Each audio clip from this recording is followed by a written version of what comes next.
Time for Titrat racing.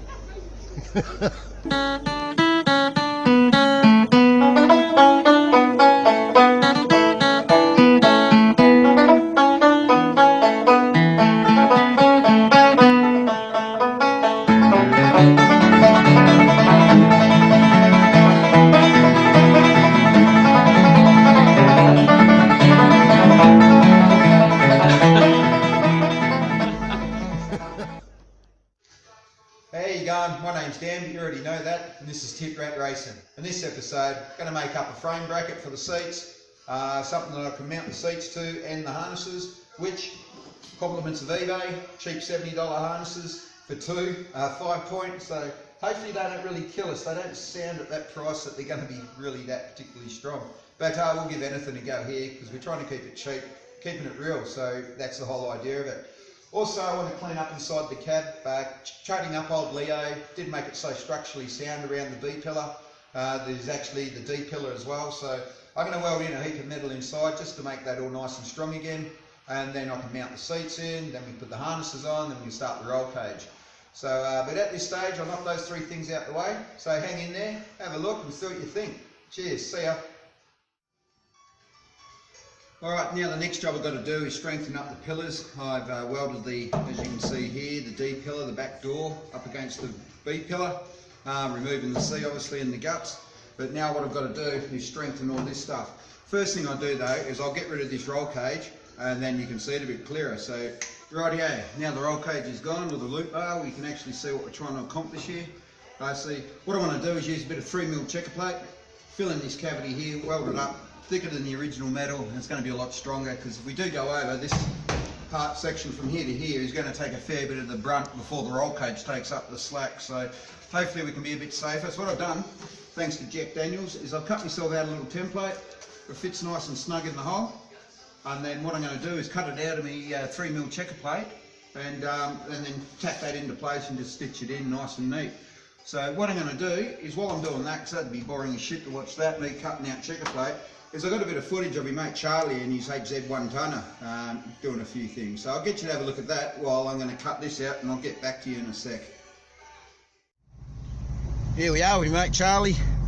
We're about to go spinning and he's fucking, what HZ is it? HZ in the dirt. HZ 1-tonner, not on me fucking dirt, on the road matey. He's what sort of motor have you just put in it, mate? 350 Chev. What's it got done to it? Aeroflow hedge roll, rockets, roller cam, air gap inlet manifold.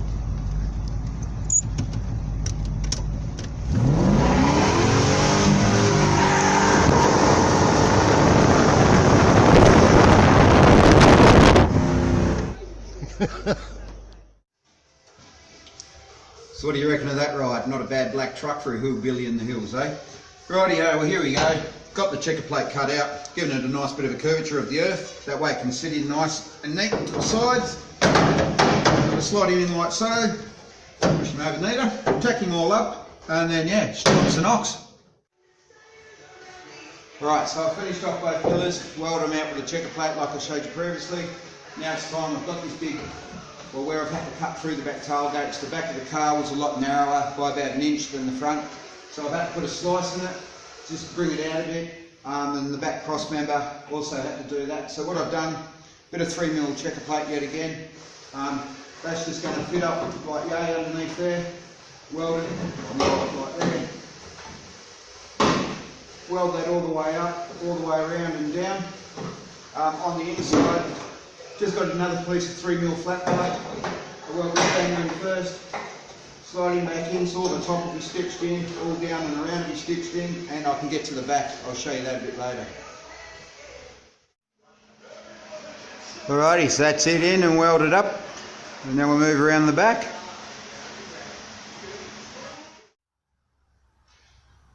Alrighty, here we are in the shed, first thing in the morning. It's a nice brisk 4 degrees, so I've got the fire going in the hope that I can do a little bit of bog work later on. But while I'm waiting for the shed to warm up, I'm going to have a look at the e-brake that we got going on. Like I said, stayed back last night and got a bit of work done with a few brewskis, and it all looks pretty good. Normally I come back and I have to unstitch everything and make it straight and weld it again, but it mustn't have been too bad. So that's a good head start for today. What I want to do though is we bought a cheap $50 e-brake or drift brake off of eBay. The idea is this, is it goes straight to your back brakes hydraulically through your brake lines, opposed to having hang down cables that can hook up and get you bogged on anything from rocks to tree stumps to whatever they hide underneath all that mud they want us to go through. So what I'm going to do is, I've already worked out when I had the other seat in earlier that I've got about here. So what you've got to work out is when you're mounting these is that they don't protrude when you're changing gears, because the last thing you want to do is smash her in the second and smash your hand against this at the same time. Not only will you be pulling the back brakes on, but you're not going to get a nice fast change. So I did work out last night with the selector fully in two-wheel drive high, because obviously it goes all the way up into four-wheel drive low. So in two-wheel down there, I've got plenty of room and I can mount that nice and forward so I can easily grab hold of it. Because if I mounted it back here, I'd be trying to pull it and my arm literally will be hitting against the seat. So that's another thing you've got to make sure of. That you can actually get a hold of it and give it a good yank when you need to. So I'm going to try and do that as well. Last night I mucked around with the air intake. I've had to make another intake up due to the fact we're putting a nitrous with nozzle in there. It needs to be threaded in, and these things come with a rubber and a plastic intake, which I didn't think was up to the task. So we'll go and have a quick look at that now, and I'll finish explaining what I'm doing there.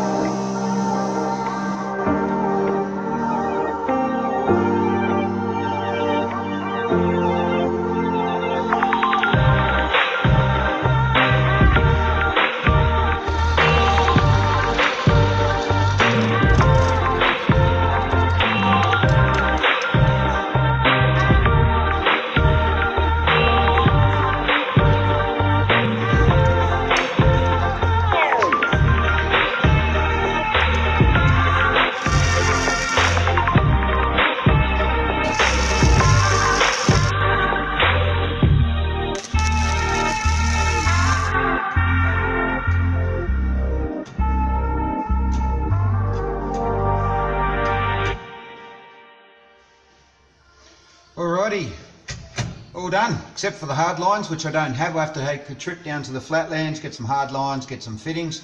But as you've seen from the little bits of the snippets, all I did was made a flat plate, put some captive nuts on the bottom, and weld it straight to the seat bracketry. So it was pretty straightforward. Got a nice little gap there, and can change the gears, no worries at all, on this side without it hitting. So what I'm thinking now is might get some bog on the pillars, trying to start neatening up the old turd, eh? Alright, we'll give it a go and see what we can do. Now the dreaded bogging of the pillars. It isn't that bad, I guess, but I just hate bog work, so it's pedantic and boring as shit. But what I've got to do, obviously, is just bog down here. When I welded all the pillars back together to cut out this middle section, had to fill it in with something, so a bit of 1.6 odd zinc plate, put it in there, tacked it in, grind it down to the low spots, and now just smear a coating of bog over the top. I've still got to grind a few things back here, but I'll do that now, and like I said, we'll see what we can accomplish. Ain't a panel beater, but hell, who can afford them?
Alright, she's starting to look a bit straighter. Now I've got about 400 kilos of bogginer. Done both sides, it's coming up pretty smid. So now what I've got to do is the roof, same principle on the roof, just grind it, like stitch it up. What I do is I put a weld about every 5 mil, and then once I get to the other side, I let it all cool down a bit. I also use the old wet green rag, so do a few bang bang bangs, wet it down, stops all the tin from distorting really badly. So yep, got the roof done. Now I've got to still do the gap that we're talking about in the back from bringing the D pillar extra wide so it's made up with the B pillar. So we'll have a quick look at that in the background and stitch that up, and then same principles as these, nice big thick smear over it, dent it in a bit so it's not proud, come up sweet.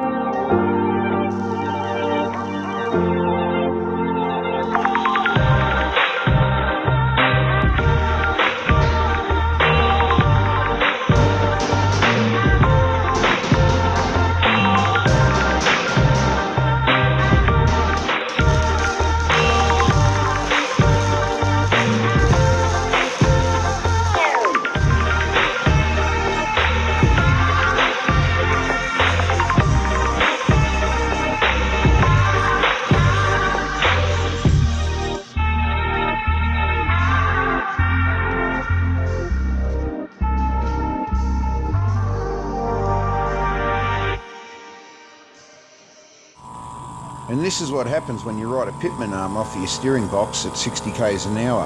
135 inch, 133 inch, just to get it back to the pits with everything else ripped in between. Now she's all starting to come to shape, it's time to put the back window in, so then I can bog up all along the edge here, bog up all what I've had to do here. Like I said earlier on, my perspex was about an inch too short in width, sorry, that way. So what I've done is I've just put a 1 inch bar across the top and blended it in. I've chopped the window out, so it should fit in there, but I think it's a bit too good a fit. I've got to allow a bit more room so that you can get it into the H rubber that sits all the way around. So I'm going to give that a crack and I'll get back to you very shortly.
The end product.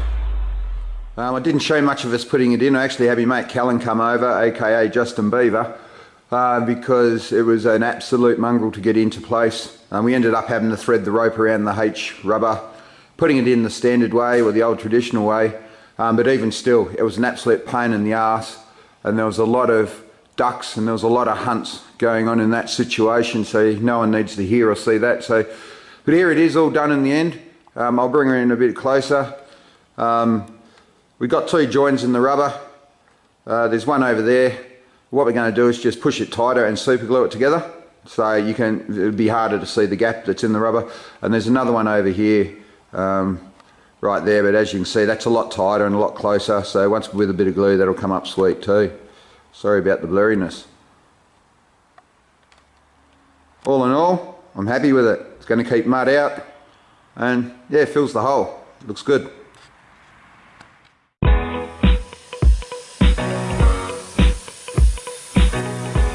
Alrighty, what we're doing here is a bit of an offcut that we're going to add into the intake pipe that we're finishing off. I never got an intro to this, so I'm going to use this voiceover.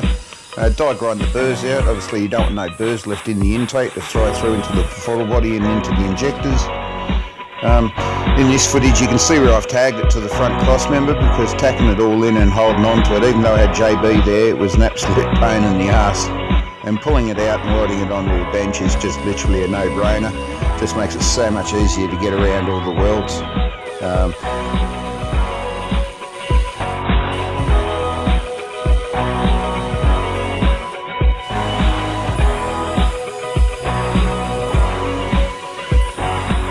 Got some footage coming up. Rarer than a politician doing a full term in Australia is actually JB doing a bit for us. Good on you, JB.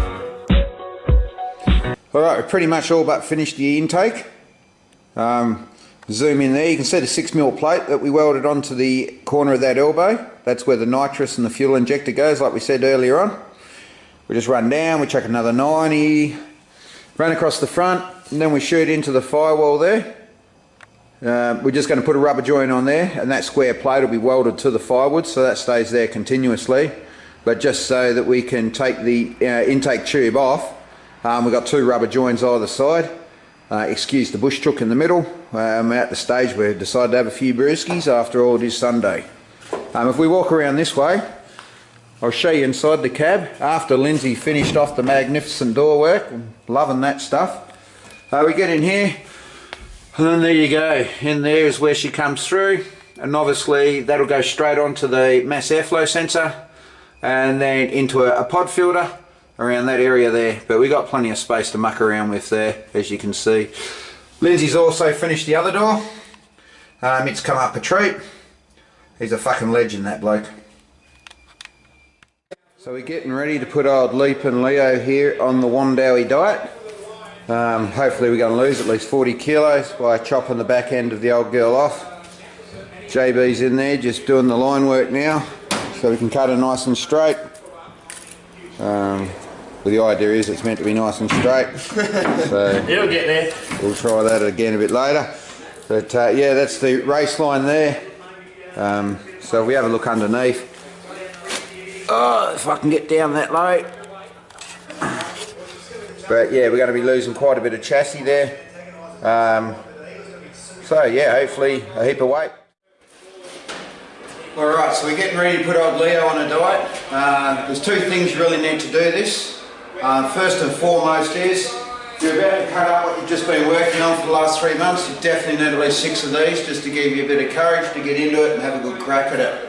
Secondly, obviously, it's one of these, an angle grinder with a shitload of discs.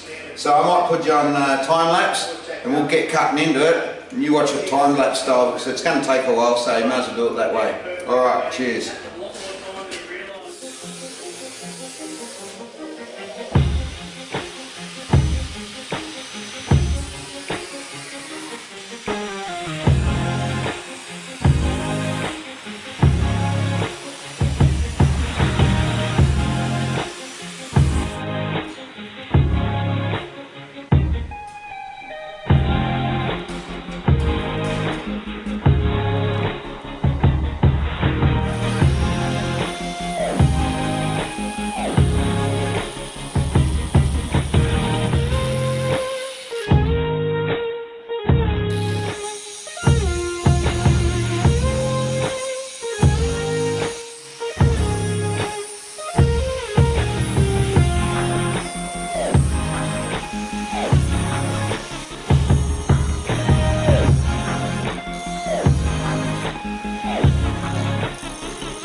And of course there's the rest of the chassis that we chopped out.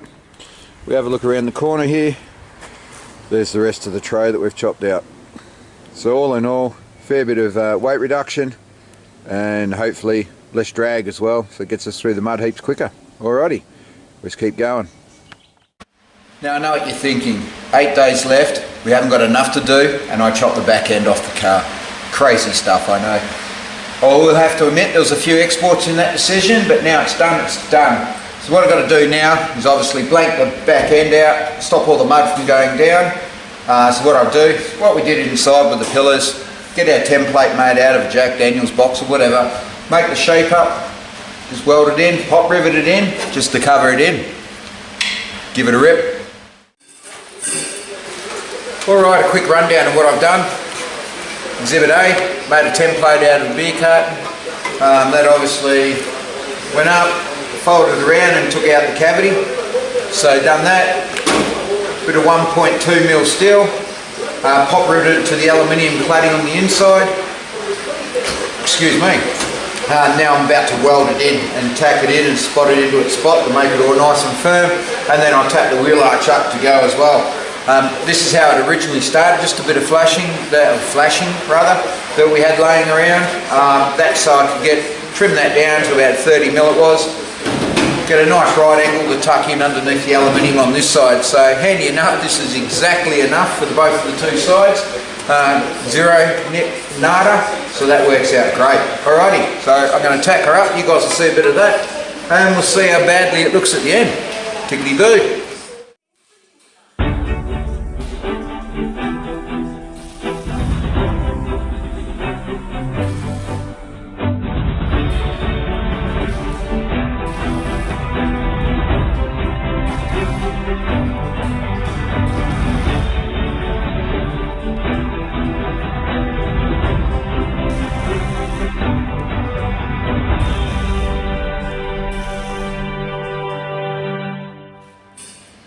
Bada boo, bada bang, the other side's in and all done. I was doing it last night, and I speak to you often about having a few brewskis and coming back and having to straighten everything up. Well, here's a classic example of what I mean. I cut a piece out off the template, pitch perfect, but obviously, as you can see, the bend's on the wrong side. It had to be on that side. So that's the sort of stuff I talk about.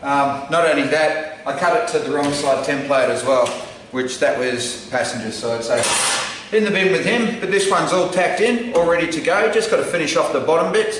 Heading off to the local office, the local establishment, have a few beers and a bit of lunch, and then we'll be back and finishing it all off. So until then.